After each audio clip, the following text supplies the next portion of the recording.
Welcome. So glad you're here.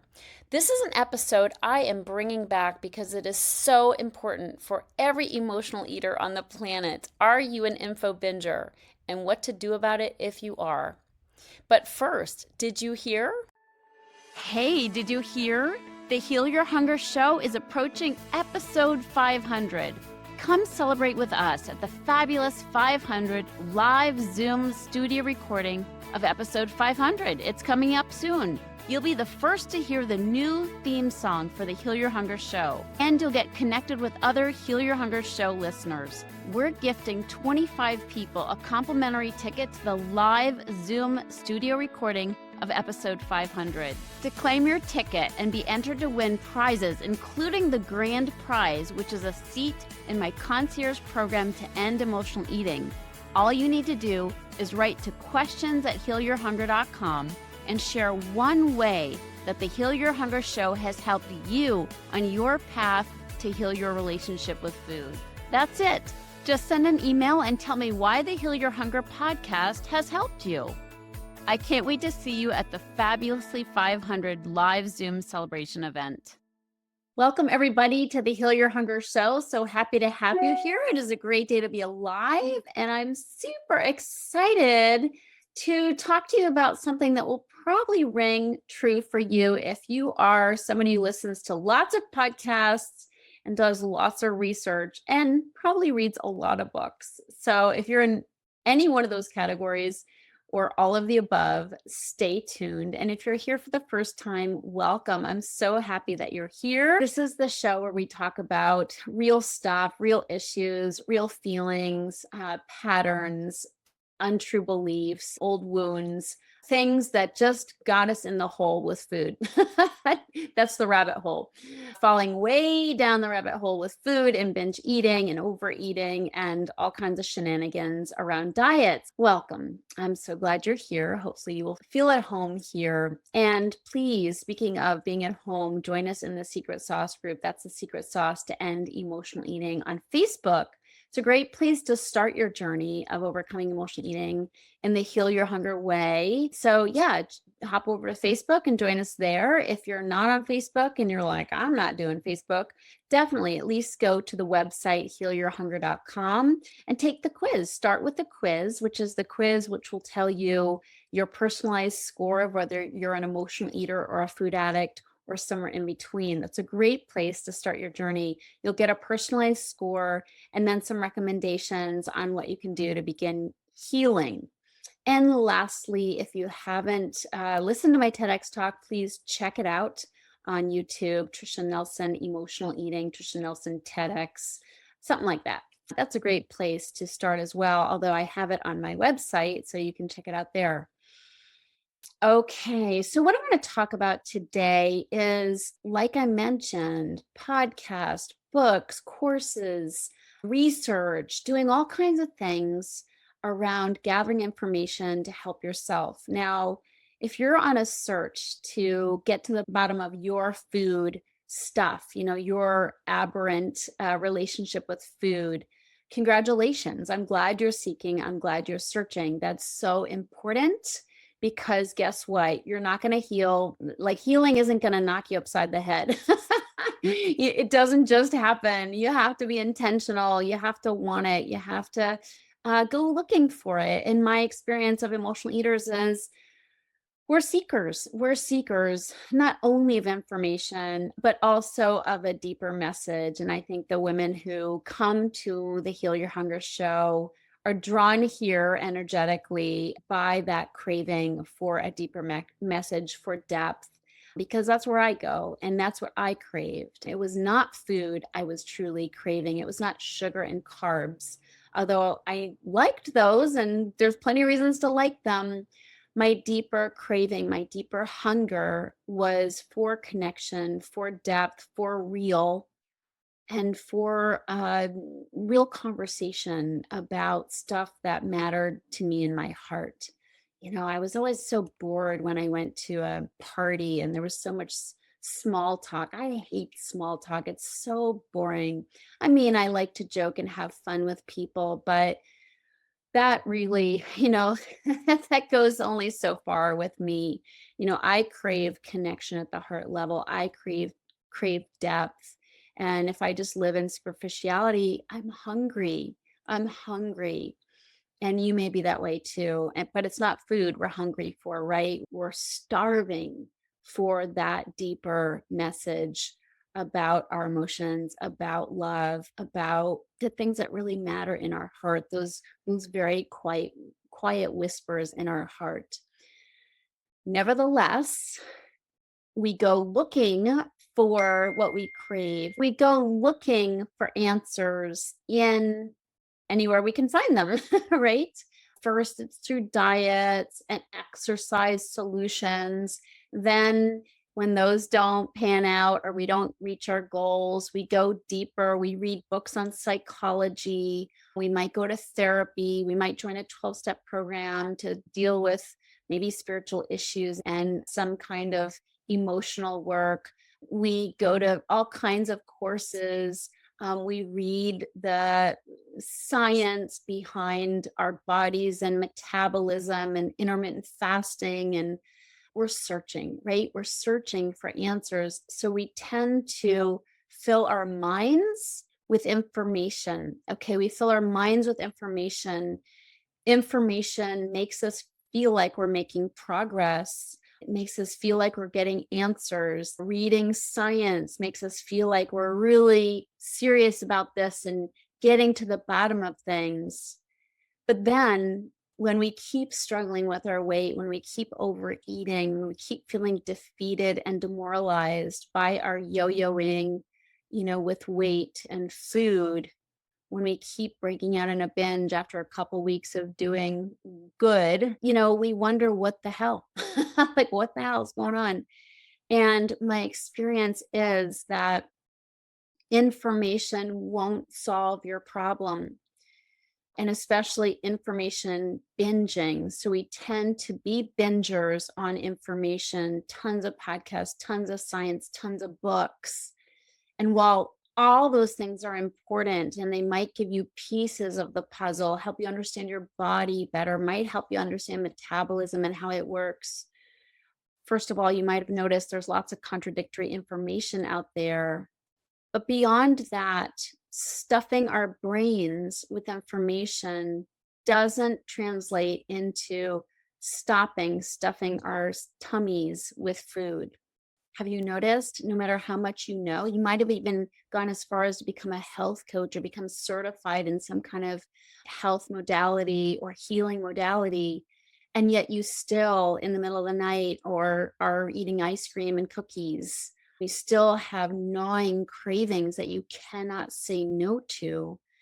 And if that's the case, I'm here to say, be kind to yourself, be sweet to yourself. Information won't get you where you need to go if you're an emotional eater.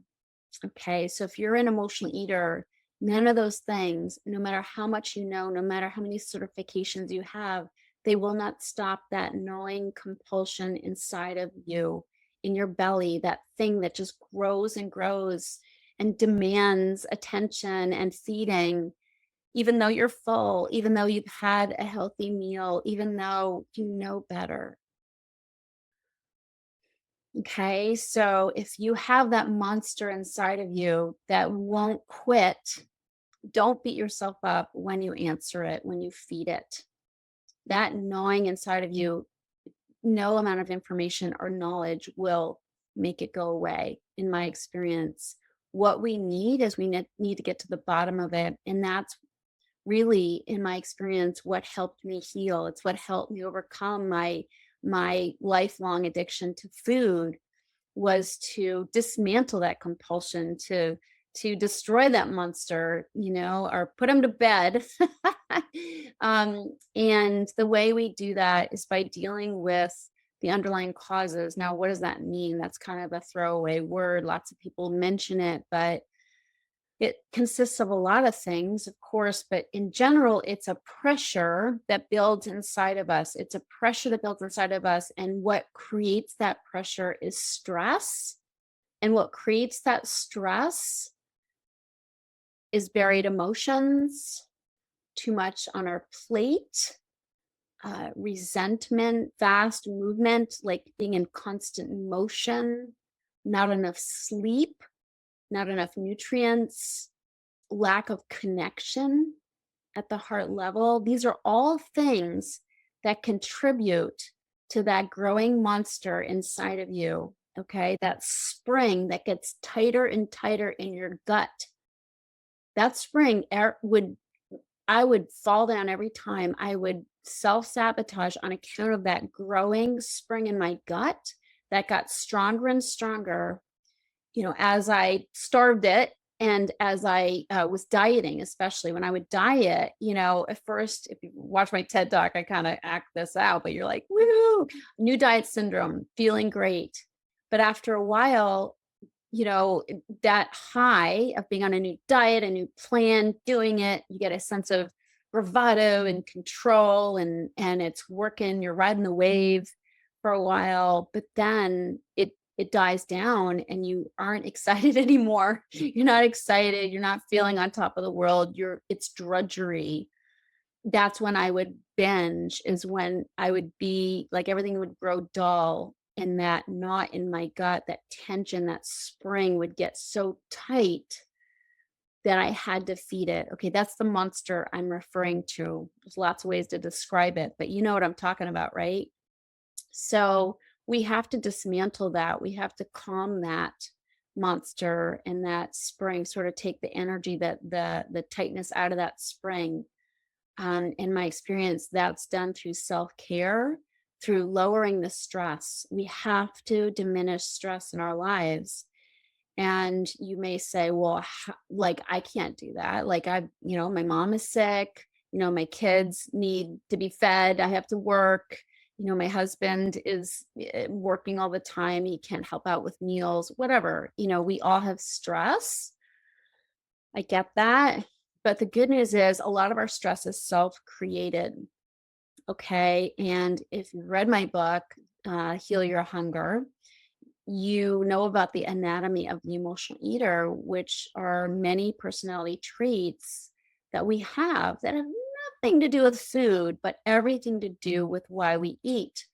And my experience is that a lot of our stress is self-created, which I find to be fantastic news. Okay. The good news about that is if we're creating it, we're not victims. Okay. I mean, we can't do anything about an ailing parent or, the kids needing food and clothes. Okay. That's got to happen day in and day out. We have to take care of business. But how we go about taking care of business is something we can do something about. So if we're people pleasers, if we are perfectionists, and we've got all this pressure that we're putting on ourselves to do it right, to do it perfectly, to get other people to notice, so we get the atta girls. If we're putting that kind of pressure on ourselves, that adds to that tight spring in our gut. Okay. And you got to let up. You've got to let up on yourself. Okay. And I know that so much of this is involuntary because it's the way you think. All right. I know as emotional eaters, we have racing minds. We overthink everything, right? We're always thinking, where our minds are going all the time. And a lot of our eating is on account of needing to shut down our minds, needing to escape our brains. Okay. But there are things you can do to de-stress. First of all, you got to look at the people pleasing. You got to look at the caretaking. Where can you delegate? Where can you ask for help? Ooh, that's not an easy thing for emotional eaters to do. So where can you start, locking arms with other people so you're not doing it all yourself? I know there's an ego hit from trying to be superwoman. I know that. Okay. I'm going to call you out. If you just love it when people say, I don't know how you do it. Or that Tricia, she just gets the job done. She's so productive, and isn't she amazing? Oh, I love to hear those things. If you're one of the people who lives off of those little bites of ego hit, okay, those little spurts of ego, that come through when people compliment you, take a look. Is it paying off? Okay. When people think we're wonderful, it feels good, but my experience, it doesn't last long. Okay. Because then we got to keep it up. We've just created an impression that we're wonderful. We better keep it up. Don't disappoint. We now have a reputation to live up to. It's a lot of pressure. And that's pressure we put on ourselves. I always tell my clients, if you have a new job, don't go into it overworking. Don't stay at the office, extra hours every day, proving what a fabulous hire you are, because guess what? You're setting a precedent you're going to have to live up to. And anything less than Wonder Woman, this fabulous new hire that we have, anything less than that precedent that you've just set for yourself, that expectation everybody now has of you, anything less is you falling down on the job. So there you go. You've just created a high bar of stress for yourself based on wanting people to think you're fabulous and a fear that people might think you're not. Do you see how so much of this comes from our own minds and our own doing? So much stress is self-created. And it's based, we come by it honestly, okay? It's based on not having a strong self-concept to begin with. I grew up with low self-esteem, and it was those atta girls. It was, shining, making people notice me that fed me. All right. Fed my ego, but somehow I was trying to construct a sense of myself from other people's impression of me. It's just exhausting. It's exhausting. And when we do that, when we live that way, we have to end up overeating because we're stressed. We don't have time for self-care. We have turmoil inside of us, okay, because we haven't tended to our emotional health and well-being. And we're just constantly eating to keep up. So addressing our stress by not overdoing, by maybe delegating, stepping back a bit, asking for help. These things can help diminish our stress, but we have to add self-care. If we're not going to overeat, if we're not going to use food all throughout the day to keep us going because we're lacking energy, we got to look at our sleep, right? We got to start getting better sleep. In order to cope with life, if we don't have food, we got to find new coping tools like meditation, prayer, reaching out to friends, whatever it takes to be able to feel supported and also to offload stress on a daily basis. I had a situation yesterday where I was super triggered and angry. And I'm happy to say I'm somebody who doesn't get angry very often anymore. So, not even secretly. I'm so grateful. I'm so grateful. I am a person that I really like now because I don't have this seething cauldron of turmoil in my gut, because I'm living honestly and I am who I say I am. I'm not overdoing. I'm not putting on a facade. I'm not trying to get people to like me. So that all results in I'm just pretty happy. So who you hear on my podcast it's pretty accurate. I'm not putting it on. I'm generally a happy person. I didn't used to be. I used to have a lot of stress and a lot of tension, a lot of conflicting emotions. Sure, I had a smile on my face, but I was on the inside. But that's not how I am anymore, generally speaking. But yesterday I was triggered and I got angry. I felt angry. I felt wronged. And I wrote about it. I ranted a bit to my boyfriend, for a little bit, but then I thought this isn't enough. Like, he can't take this away from me. I got to write it out. So I took it to the paper. My clients do this all the time. I opened up my computer and opened up a Word doc and boom, boom, boom. Just wrote it out, got it out of me, got those toxic emotions out of me. So I'm still doing it. I'm on this path myself. I'm taking the steps I recommend others to be emotionally healthy, because if I don't get it out of me, I'm going to stuff it down with food. I'm not cured. Remember that monster? I said, we got to kill it. And I said, well, maybe just put it to sleep. Well, it can come back. It can wake up. There's no question in my mind. And so this is a day at a time process of healing. We do it one day at a time. It's not a one and done. We don't get cured and then skip along in our merry way. We have to maintain this freedom one day at a time through action, through self-care, through addressing feelings when they come up, addressing them in a healthy way so we don't have to stuff them with food. So back to binging on information. I hope you're getting that information alone won't cure us, won't stop us from the eating. We have to heal, we have to quiet that monster. We got to put that monster to sleep, keep that monster tamed. And we do that by addressing our stress, addressing our emotions, keeping up with emotional health and healthy ways of coping with stress that we can't do anything about, but also changing ourselves so we live differently. I often say it's not an eating problem, it's a living problem. Okay, it's a living problem. So, what I want for you and what I wish for you is that you go deeper, whatever that takes. Okay, and whoever you do that with, whoever you get coached by, whatever program you join, make sure it's a program that will take you deeper on that road of healing at a deeper level. Of course, I invite you to reach out and have maybe register for a breakthrough session. We offer complimentary breakthrough sessions on my website, healyourhunger.com. But if it's not me you resonate with, that's okay. Find somebody you resonate with, but who's talking the real talk, who's getting real, who's dealing with the real issues. My experience is it's not about food and weight. This is not a food problem. It's a living problem. That's what you need to do, is start changing your life and the way you show up in life.